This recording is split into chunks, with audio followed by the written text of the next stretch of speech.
Hello, welcome to Standing Observations. Standing observation. Well, do you know what I've been observing this week?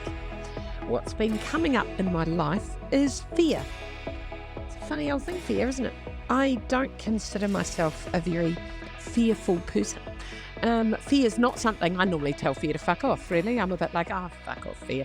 You know, I see fear come creeping in sometimes. I think, oh, yes, someone left the door open and you came in. And I think ultimately fear is incredibly useful. So when fear turns up in my world, I go, oh, hello, why are you here? You know, I like that poem by Rumi that every human is a house that welcomes emotions. And I think, oh, yes, fear's knocking on the door, righty-ho. What's going on? Why are you here? What do you want? And usually fear has been sent to keep us safe, right? Fear has been sent to give us a warning. It's kind of designed to be useful, but I think sometimes it gets a bit carried away with itself. Don't you think? And as I said, I'm not really a fearful person, but fear popped up for me this week. Ironically, I was writing about fear, which may have something to do with it. So in my new book, Energy, I'm writing about emotional energy and how, fear is one of the emotions that really fucks up our energy and really blocks us and stops us from doing the things that we would do. Now, I've spoken to people who have said, oh, I'd love to have no fear. I'm like, no, I don't think you would. You'd probably be dead in 10 minutes, because your fear is useful. It is useful to stop us wandering out into a busy road. It's useful to make us stop and think about things. And it's useful for not getting ourselves in big trouble or creating big harm, right? So I think it's useful. I like to have meetings with fear. But the interesting thing is the fear that comes up when you write a book. So when I wrote my first book, God, I think that was back in 2014, Look Gorgeous, Be Happy. I was so busy writing. I loved it. I still love writing. I love the process of writing. I just get swept away in my head. It's like these oceans come into my brain and just take me out to sea. And it's so beautiful. And I love the idea of writing, and I love surrendering to the ocean of writing, like just going, right, come on, waves, where are you going to take me? So I love that process, and I've been writing hardcore for the last 5 weeks, or 6 weeks probably. And anyway, it's all gone very well. Then what happens is you get to this bit, so I'm about 40,000 words in, and you start to realise that someone's going to read what you're writing. So I remember this with Look Gorgeous, Be Happy, and I was like, so I wrote this book and sent it off to the publisher, and the publisher did their thing and everything was going really well. And then I sent out a note to some friends and I said, hey, I just want to have a bit of a thing to celebrate this book. Because I'm very good. I'm one of these people that's very good at not celebrating, like just going, oh, yes, and moving on to the next thing. And I'm like, hang on, I think I need to punctuate this with a party. I think I'm going to punctuate this and just have a little celebration. And I didn't really want it to be all about me. So I thought, I know, we'll just have a party and I'll get everyone to dress up as their favourite book character, because that makes it fun, doesn't it? And then you learn about what everyone's favourite book is. So it was hilarious until I turned around and saw my mother standing beside me in a costume completely unrecognisable to me. She was wearing a dance leotard and a weird black wig. And I said, who the hell are you? And she was Mayo's Last Dancer. And that was her favourite book, which I thought was hilarious. So she'd come wearing my daughter's ballet leotard with a white shirt over the top and a black wig to emulate a Chinese man, which I thought was, to this day, hysterical. So that's her favourite book. So it was a really fun party. But my friend Leslie wrote me this beautiful card and she said, I'm so proud of you and you are so brave putting your thinking out into the world for everyone to read. And I just read it. And I remember the colour draining from my face and going, oh, fuck. Oh, my God, people are going to read this. Like, are you joking? Fuck.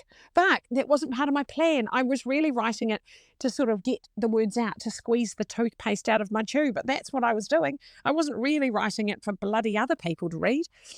Anyway, then the inevitable bit of, and because it was a published book, it ended up in every bookshop in New Zealand. And, oh, shit, I was like, oh, no, everyone's going to read my book.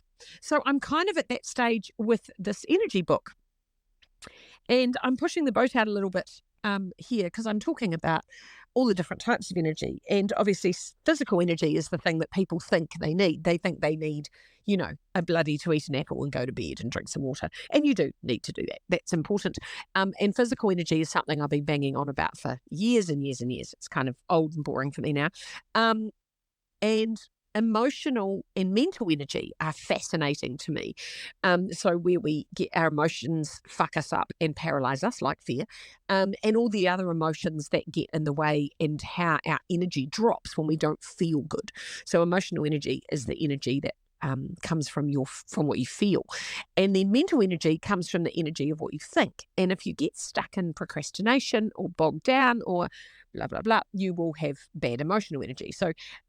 Mental energy. So mental energy comes from when you're inspired, you're excited. All of those sorts of things give you great mental energy. So I love all these energies.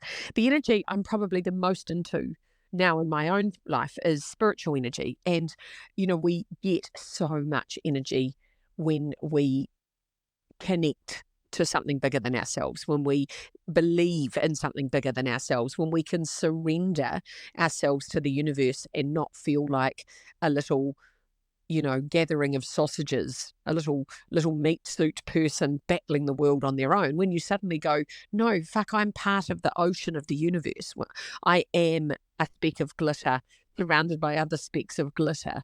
And oh my God, it's so lovely to be in an ocean of glitter supported by the rest of the glitter. That's how I look at it.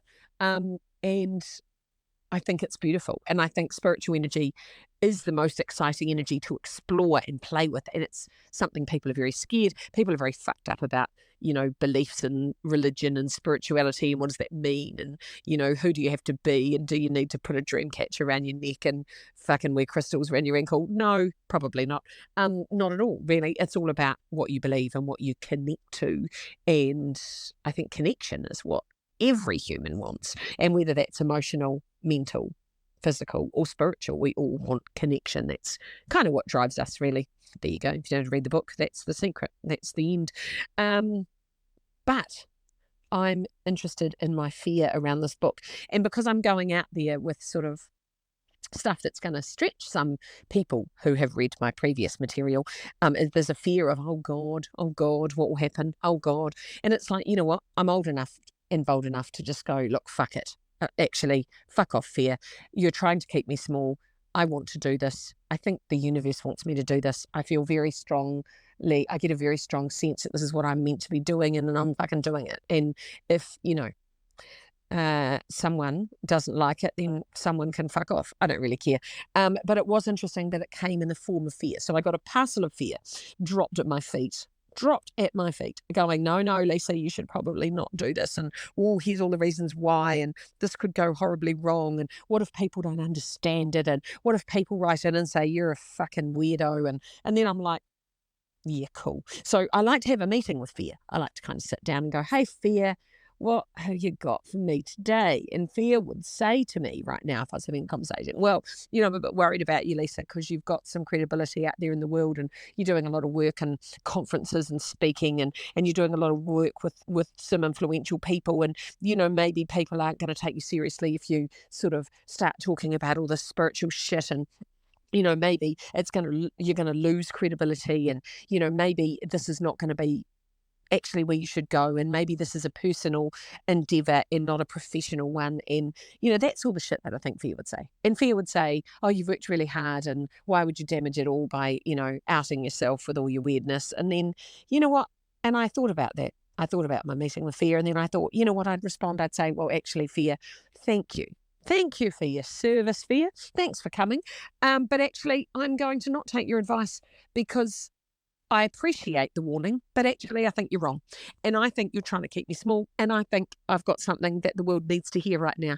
And I think the world's a really hard place. And if I can offer some ideas and some sanctuaries that people can lean into that might actually be beneficial to them and change their little worlds, then you know what? I'm going to do it. I'm going to do it. And if I have to sacrifice my professional self for that, good. So it's like, right, well, I looked up the skirt of fear and I thought, right, actually, there's nothing that scary, turns out. It's not as scary. So I'm charging ahead. I've pushed through the fear. So that's That's interesting, isn't it? And fear from other people's interesting. I've been having conversations with people when they're like, oh, so what's this book about? And, oh, you're kind of pushing the boundaries a bit. And I'm like, yeah, I am. Yeah, I am. Because you know what? I'm 53. I'm not here to tickle spiders, not here to fuck around. I'm like, you know what? I'm here. I've got a message. And I'm just going to push it out into the world. And if the world doesn't want it, that's cool. That is cool. I think I'll feel better. I always think about this. I think, when I get in my box at the end, when I have a lie down and Lisa's no more, I'll think, right, good work, Lisa. Well done. Yeah, that was good. And I won't regret it. So I don't think I'll regret it. I think I will have more regrets if I don't do this work than if I do. So that's where I've got to. So the summary of that is, told fear to fuck off. It's all over. And I'm really excited about this new book. So they're my observations. So I think about where fear is in your world. Where's fear coming up for you? What are you scared of? What would you do if fear wasn't present? What difference would that make? If fear said, look, I'm taking leave, I won't be around for the next 2 weeks, what would you do? That's interesting, isn't it? Send your fear on a little holiday.